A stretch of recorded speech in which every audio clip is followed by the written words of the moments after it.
In today's video, I am going to teach you how to view employee call reports in Freshsales. To get started, make sure you are logged into your Freshsales account and you are looking at the main dashboard.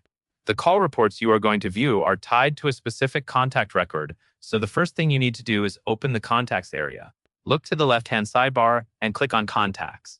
This will take you to your contact list where you can browse or search for the person or account record you want to review. If you have a lot of contacts, use the search bar at the top of the list to quickly find the right record. Once you locate the correct contact, select that specific record by clicking on it. This opens the Contact Details page, which is where Freshsales keeps a full history of activity connected to that contact. On the Details page, pay attention to the left side of the screen. Freshsales often keeps extra tools and sections tucked into the sidebar, especially if the panel is collapsed to save space. Move your cursor over the left sidebar area to expand it. When it expands, you will see additional functions that are not always visible at first glance.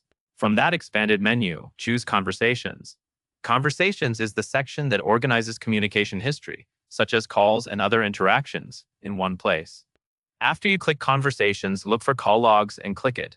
This opens the call log view for that contact, where you can review recorded call activity and see details like call entries and related information logged by your team. Take a moment to scan through the call log to confirm you are viewing the correct timeline. If you need to check another employee's call activity for a different contact, you can repeat the same process by returning to Contacts, opening the next record, expanding the sidebar, and navigating back to Conversations and then Call Logs. That covers everything you need to know. And that is all there is to it.